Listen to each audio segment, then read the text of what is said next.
Yeah, I mean, every time I walk on that field, I don't think I'm an underdog, especially when I walk on Arrowhead's field. So I just go in with the same mindset of we're going to play our best football to win. We know we're playing a great football team that's beat us the last 3 times. And so we have to learn from our mistakes in the past and be better in order to win against a great football team. Coverage on Sports Radio 810 is brought to you by Westlake Ace Hardware. Visit your local Westlake Ace Hardware today.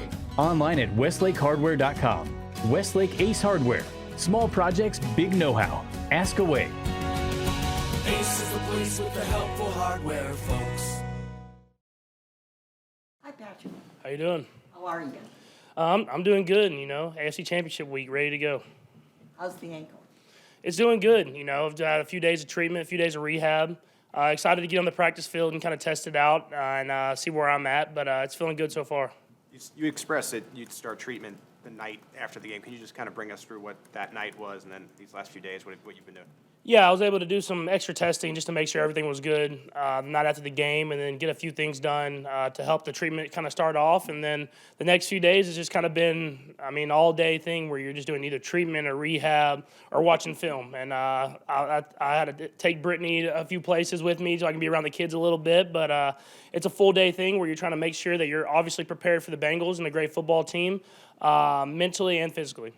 Patrick, what do you think has been the toughest injury that you've had to play through before, and how that might serve you for Sunday? Probably my toe would probably be the toughest injury. I remember when I had the toe, I was like I had to curl my toes when I walked. So that was probably the toughest injury that I had to play through. But I've dealt with a lot of them, man, and you gotta have to mentally just get yourself to focus on what needs to be focused on, and that's the team that you're playing, and you prepare your body all week, and then when you get to Sunday, you focus on playing the football game, and that's what I'm gonna try to do this week. Is this at all comparable to the injury you had against Jacksonville a few years ago? Yeah, it's very similar, just a different ankle, especially when you're different ankles at the quarterback position, you're planting and throwing off different stuff. So the last one, it was the leg that I landed on, so I had to find ways to throw where I could land and keep it in the right spot. And this time I'll have to find ways to be able to push off and be able to still make the throws the right way. So definitely similar in a sense, but obviously different limitations and stuff that I'll have to work through. This is the first time, I guess, in your Chiefs career that you come into a playoff game as an underdog, especially as a home underdog, basically due to your injury, so to speak. Do you feel more pressure? Do you feel like it's because you're an underdog now, there's not a lot of pressure, because a lot of people expecting Cincinnati to win this game now? Yeah, every time I walk on that field, I don't think I'm an underdog, especially when I walk on Arrowhead's field. So I just go in with the same mindset of we're going to play our best football to win. We know we're playing a great football team that's beat us the last 3 times. And so we have to learn from our mistakes in the past and be better in order to win against a great football team.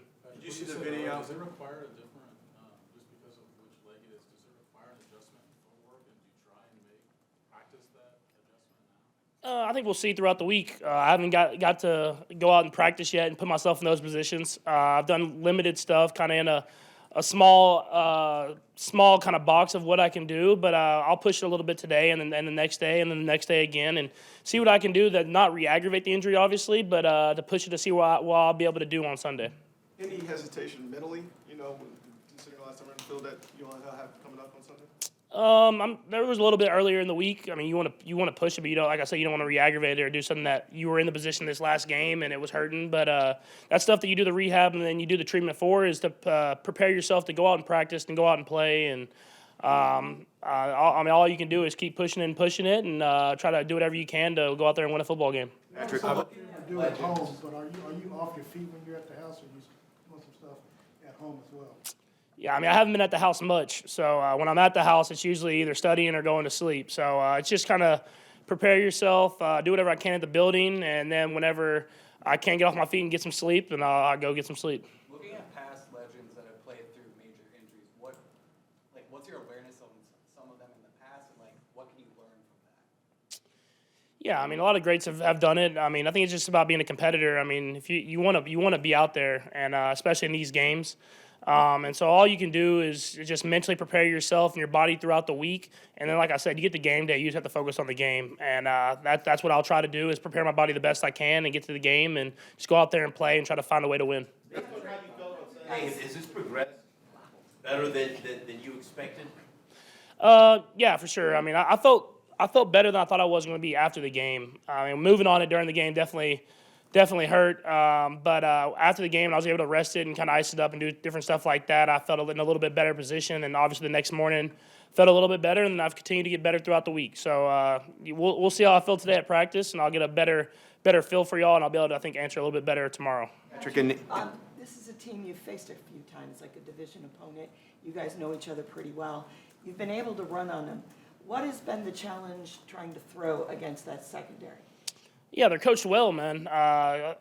Their defensive coordinator, Coach Anarumo, has done a great job of changing up the game plan. I think that's been the best thing. Is very game plan specific. It's never the same. He gives you different looks out of the same look, but different coverages. And that's what I think a lot of great defensive coordinators do. Is they're able to coach their team up and do a lot of different stuff and variety of stuff, but still be sound in it. And I think that's what they do well. And then they have great players. I mean, at the end of the day, they have great players that are extremely coachable and go out there and do their job to the best of their ability. And so when you're at this point in the playoffs, you're playing against great teams, and it's about who can execute at a higher level. in different ways, for lack of better terms, the Bengals have been a little vocal this week. What's been the messaging internally just to not get involved with that and react and to that type of stuff? Yeah, I mean, we just go out there and play football at the end of the day, and all that stuff you can talk throughout the week, but at the end of the day, it's a football game. You have to go out there and play it, and so we believe in just showing up on Sunday, playing our best football, and seeing what happens. We're going to go four more. We'll go Vahe, Todd, Steve, and then Sam. Goodbye. Patrick, a little related to that, you're a lot more used to having winning streaks against other teams than having one going this way. How do you work with that in terms of the motivational point there? I know you look for motivation at different places. Yeah, I mean, we've obviously lost this team 3 times in a row, and we've had great football games against them, but they've been able to beat us situationally at the end of games. And so how can we be better there? We know it's going to be a close football game. Every team you play in this position is going to be a close football game. But how can we be better situationally that we go out there and we're able to execute on third down in the red zone and at the end of games in order to win against a good football team? This gets in your head in a negative way in any way, right? I mean, I assume it's motivation rather than. Yeah, I don't know how it would be a negative way. I mean, I think you won't relax. You'll focus in even more on the details. So, I mean, we'll be ready to go, and I'll be ready to go for sure. Todd, they've done a nice job of putting pressure on a lot of teams. How much of what they do is scheme stuff, and how much of it is just physically they're able to do something to put pressure on quarterbacks? Yeah, I think more than anything, they have no weakness across that whole defensive line and that linebacker position. I mean, they do a good job of pass rushing. They do a good job with their DBs of rushing from the outside, and they keep changing it up. I think that's the biggest thing is you can't relax back there. You have to make sure that you're really focused on the details, and same with the offensive line and the running backs and the protection plan. So, I mean, it's a little bit of both. They have great players all throughout that defense, and then they have a great coach and a defensive coordinator. So, for us, we have to focus on the details, prepare ourselves the best way possible, and at the end of the day, we have to go out there and play. Patrick, you talked about, working yourself back into the groove as far as, being able to not be limited and moving around. What's your message to the offensive line, knowing that you may be limited and not be able to move? Yeah, I think you saw in the second half of this last game, man, that they stepped up and did a great job of protecting me, and where I was able to throw the ball from within the pocket. And I'm sure they'll be ready to go. But like I said, it's a great defensive line, so it'll be a great challenge for them. But I'm excited for those guys to go out there and accept the challenge. Last one, Sam. Patrick, without asking you to give away what you're game planning for, does your game plan adjust based on the fact that you think they might perceive you have limitations? Not necessarily. Like I was saying earlier, they're very game plan specific, and they switch every time it seems like we play them. And so it's one of those teams you have to be preparing for everything. We played them one time, they pressured a little bit. We played them one time, they dropped A. We played them this last game, they played it more kind of true to the coverages. So I'm expecting them to have a mixture of all that stuff, man. I mean, that's why they're in this position. And so you just prepare yourself to be ready for it and execute the play and then move on to the next one.